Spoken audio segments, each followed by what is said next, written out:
Pengertian menulis menurut Tarigan, menulis berarti menuliskan secara tertulis gagasan, ide, pendapat atau pikiran. Menulis juga mempunyai arti kegiatan mengungkapkan gagasan secara tertulis. Jenis-jenis menulis adanya eksposisi atau penaparan, yakni salah satu bentuk karangan yang berusaha mendapatkan memperluas pengetahuan dan pandangan seseorang. Yang kedua itu deskripsi, adalah pemaparan atau penggambaran dengan kata-kata suatu benda, tempat, suasana, dan keadaan. Adapun narasi atau kisahan merupakan corak tulisan yang bertujuan menceritakan rangkaian peristiwa atau pengalaman manusia berdasarkan perkembangan dari waktu ke waktu. Adapun langkah-langkah menulis, yang pertama yaitu langkah-langkah persiapan, penelitian, menulis draft atau langkah-langkah revisi. Adapun pendekatan metode, yang pertama itu metode secara langsung, integratif, komitatif, dan kontekstual. Adapun modelnya yaitu menyalin, menjiplak, menatap atau mengedikte. Adapun teknik dasar menulis yaitu memahami jenis tulisan, membuat kerangka tulisan, dan lakukan editing.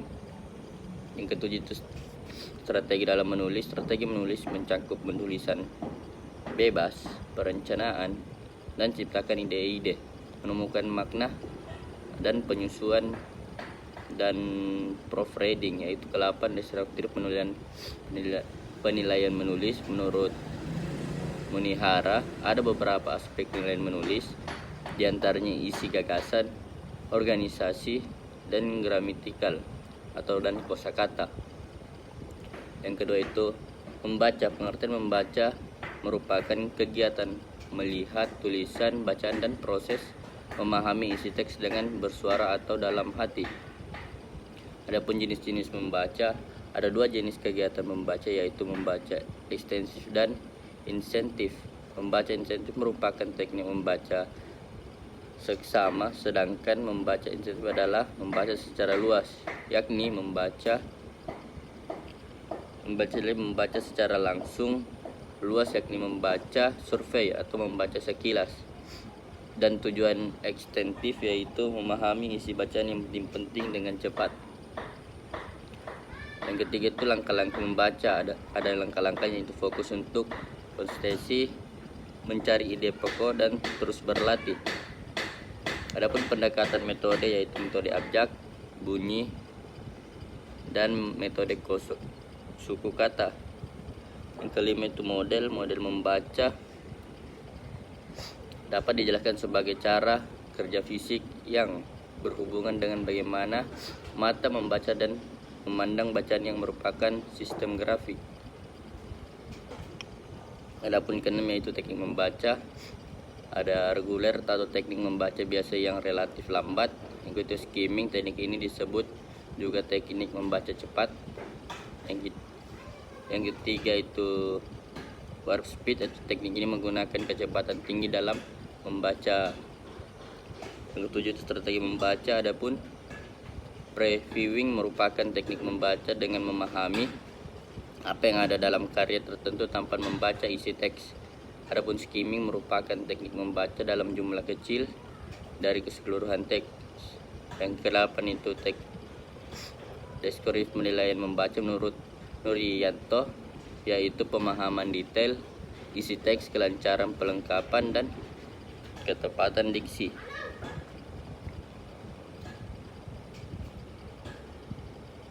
Adapun yang ketiga itu mendengarkan. Pengertian mendengarkan diartikan sebagai proses aktif atau menerima rangsangan berupa isyarat gelombang suara yang diterima oleh telinga. Yang kedua itu jenis mendengarkan, ada listening for enjoyment. Yang kedua itu listening for information. Yang ketiga itu critical listening, dan keempat itu empathic listening. Adapun langkah-langkah, tunggu orang lain selesai berbicara sebelum merespon. Yang kedua itu memberikan jeda jika perlu. Yang keempat itu pendekatan metode. Salah satu metode yang dapat digunakan dalam pembelajaran mendengarkan adalah metode penemuan atau inquiry.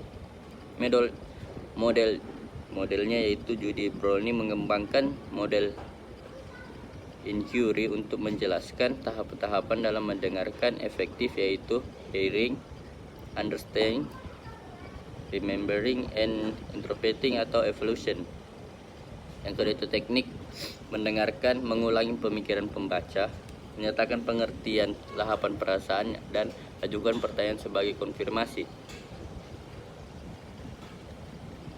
Yang ketiga itu berbicara. Berbicara adalah salah satu kemampuan berkomunikasi orang lain melalui media bahasa. Berbicara dalam bentuk tindakan tutur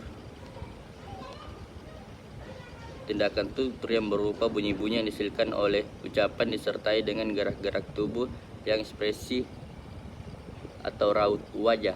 Yang kedua itu jenis berbicara. Ada yang pertama itu berbicara antara pribadi, berbicara dengan kelompok kecil, atau berbicara dalam kelompok besar. Adapun langkah-langkahnya: memilih pokok pembicaraan yang menarik, membatasi pokok pembicaraan, mengumpulkan bahan dan menyusun bahan yang terdiri atas pendahuluan dan simpulan. Adapun metodenya untuk menjelaskan latihan berbicara dan dapat disampaikan dengan menggunakan metode ulang ucap atau menjawab pertanyaan, bertanya, dan menggali. Adapun yang berbicara efektif artinya tidak bertele-tele dan tidak berputar-putar buat memberikan suatu poin pembicaraan. Berbicara penuh motivasi, komunikasi yang berjalan serta hingga pada lawan berbicara haruslah yang bersifat mendorong.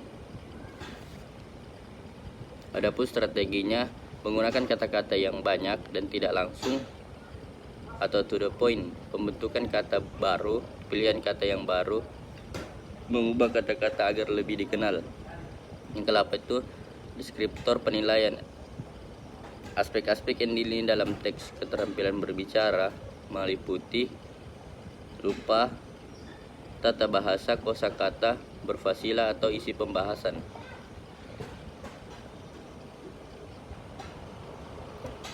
Sekian dari saya. Assalamualaikum warahmatullahi wabarakatuh.